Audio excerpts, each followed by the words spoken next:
It was a crisp autumn evening when Emily received the letter. The envelope was old and slightly yellowed, bearing no return address. She opened it cautiously, her curiosity piqued by the elegant, cursive handwriting on the front. Dear Ms. Emily Hawthorne, it is with great pleasure that we invite you to Hollow Creek Manor for an exclusive weekend retreat. The manor has recently been restored to its former glory, and we believe you will find it to be a most delightful escape from the mundane. Kindly arrive by sundown on Friday. A carriage will be sent to bring you to the manor. Yours sincerely, Lord Victor Blackwood. Emily's heart skipped a beat. Hollow Creek Manor had a notorious reputation in their small town of Ashwood. Tales of ghostly apparitions and strange noises had circulated for decades, but no one had ventured there in years. She decided to accept the invitation, driven by a mix of intrigue and the desire to escape her routine life. The sun was beginning to set as Emily stepped into the carriage that had arrived at her doorstep. The driver, a stern-looking man with a thin mustache, tipped his hat and helped her inside. The journey to the manor was uneventful, but as they approached the towering iron gates, Emily felt a shiver run down her spine. Hollow Creek Manor stood majestically against the backdrop of a darkening sky. Its stone walls were covered in ivy, and its tall windows gleamed like the eyes of a silent sentinel. The carriage came to a halt, and the driver assisted Emily out. Welcome to Hollow Creek Manor, Miss Hawthorne. A deep voice resonated from the shadows. Lord Victor Blackwood emerged, his tall figure clad in a black coat. His piercing blue eyes and sharp features gave him an aura of authority. I trust your journey was pleasant? Emily nodded, still taking in the grandeur of the manor. Thank you, Lord Blackwood. The manor is even more impressive than I imagined. Please, call me Victor, he replied with a warm smile. Let me show you to your room. Victor led Emily through the grand entrance hall, where chandeliers hung from the ceiling, casting a warm glow on the polished wooden floors. Portraits of stern-faced ancestors adorned the walls, their eyes seemingly following her every move. Emily, you will be staying in the East Wing. It's the most comfortable part of the manor, Victor said as they ascended a grand staircase. Dinner will be served in an hour. I hope you find everything to your liking. Emily's room was a mix of old-world charm and modern comfort. A four-poster bed with rich velvet drapes stood against one wall, and a large window offered a view of the sprawling gardens below. She unpacked her belongings and freshened up before heading downstairs for dinner. The dining hall was a sight to behold. A long table, adorned with fine china and silverware, stretched across the room. Several other guests were already seated, their faces unfamiliar to Emily. Victor introduced her to each of them, an eclectic group of individuals, each with their own stories and backgrounds. Dinner was a lavish affair, with courses of delectable dishes and fine wine. The conversation flowed easily, but Emily couldn't shake the feeling that something was amiss. The air seemed heavy with secrets, and the flickering candlelight cast eerie shadows on the walls. After dinner, the guests gathered in the drawing room, where a fire crackled in the hearth. Victor stood by the mantel, a glass of brandy in hand. Welcome, everyone, he began. I hope you're all enjoying your stay so far. As you may know, Hollow Creek Manor has a rich history, and with it, a few unusual occurrences. Tonight, I invite you all to share any stories or experiences you may have had. A hush fell over the room as the guests exchanged curious glances. One by one, they began to share their tales, some mundane, others spine-chilling. As the night wore on, Emily felt a growing sense of unease. What had she gotten herself into? As the evening wore on, the guests eventually retired to their rooms. Emily found herself tossing and turning, unable to shake the eerie feeling that had settled over her. She could hear faint noises, whispers, creaks, and the occasional thud from somewhere within the manor. Unable to sleep, she decided to take a walk and explore the manor. She wrapped a shawl around her shoulders and stepped into the dimly lit hallway. The floorboards creaked under her feet as she made her way down the corridor, the flickering candlelight casting eerie shadows on the walls. As she passed by one of the rooms, she heard a soft sobbing sound. Curiosity getting the better of her, she gently pushed the door open and peeked inside. To her surprise, she saw a young woman sitting on the edge of the bed, tears streaming down her face.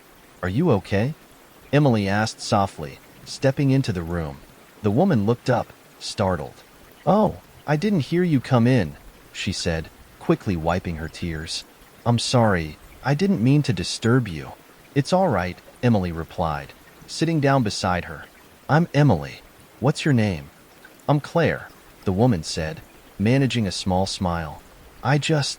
I felt this overwhelming sadness come over me. It's strange. I can't explain it." Emily nodded, understanding all too well the strange sensations the manor seemed to evoke. "You're not alone. I think this place has a way of getting under your skin." They sat in silence for a moment, the weight of the manor's secrets pressing down on them. Eventually, Emily bid Claire good night and returned to her room, her mind racing with questions. The next morning, the guests gathered for breakfast in the dining hall. The mood was subdued, with everyone seemingly lost in their own thoughts. Victor, ever the gracious host, tried to lighten the atmosphere with stories of the manor's history.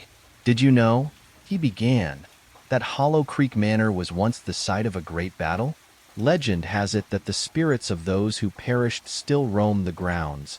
As he spoke, Emily noticed a small, ornate box on a side table. Curious, she walked over and opened it, revealing a collection of old letters.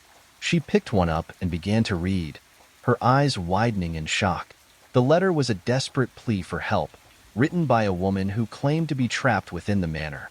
She spoke of strange occurrences, ghostly apparitions, and a sense of being watched. As Emily read on, she realized that the woman's description of the manor matched her own experiences. "Victor, where did these letters come from?" she asked, holding up the one she had been reading. Victor looked over, his expression unreadable.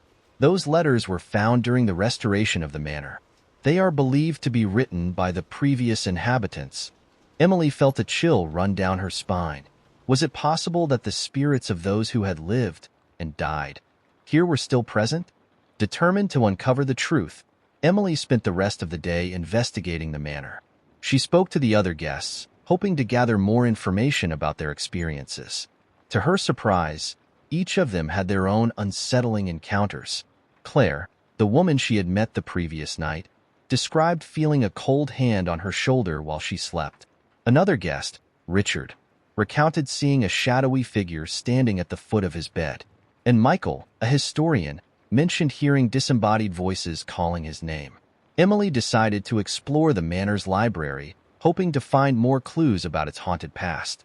The library was a grand room, filled with shelves of dusty old books. She carefully pulled out a few volumes and began to read. One book, in particular, caught her attention. It was a journal, written by a woman named Eliza Blackwood. As Emily flipped through the pages, she discovered that Eliza had been the lady of the manor many years ago. Her entries spoke of strange occurrences and an increasing sense of dread. Emily read on, captivated by Eliza's story. According to the journal, Eliza had become convinced that the manor was cursed. She described seeing ghostly apparitions, hearing unexplainable noises, and feeling an oppressive presence. She had tried to leave, but something always seemed to hold her back. As Emily closed the journal, she realized that Eliza's experiences mirrored her own. She was more determined than ever to uncover the truth and put an end to the manor's curse. That evening, Emily gathered the guests in the drawing room for a séance. She had read that séances were sometimes used to communicate with spirits, and she hoped it would help them understand what was happening at Hollow Creek Manor. The guests sat in a circle, holding hands as Emily lit a series of candles. The room was filled with an eerie silence, broken only by the occasional crackle of the fire. "We are here to communicate with any spirits present in this manor," Emily began, her voice steady. "If there is anyone here, please give us a sign." For a moment, nothing happened. Then, the candles flickered, and a cold breeze swept through the room. Claire gasped, and Richard tightened his grip on Emily's hand. "Who are you?" Emily asked, her heart pounding. "Why are you here?" Suddenly, the room was filled with a low, mournful wail. The guests looked around in fear, their faces pale. Emily felt a presence, an overwhelming sense of sadness and despair. "It's Eliza," she whispered, her eyes widening. She's trying to communicate with us. Eliza's voice filled Emily's mind, speaking of betrayal, heartbreak, and a curse that bound her to the manor. She spoke of her love for Victor, a man who had betrayed her trust and caused her untimely death. As the seance continued, the guests began to experience their own visions. Claire saw a woman in a white dress, weeping by the window. Richard felt a cold hand on his shoulder, and Michael heard whispers of regret and sorrow. Emily knew they were running out of time. They had to break the curse and free Eliza's spirit. The following day, Emily decided to confront Victor about Eliza. She found him in the study, his expression somber as he gazed out the window. "Victor, we need to talk," she said, her voice firm. "I know about Eliza. I know what happened to her." Victor turned to her, his eyes filled with sadness. "Eliza was my great-grandmother," he admitted. "She was betrayed by someone she loved, and her spirit has been trapped here ever since. Why didn't you tell us?" Emily demanded. "We could have helped her sooner. I didn't think anyone would believe me," Victor replied. "The curse has haunted my family for generations.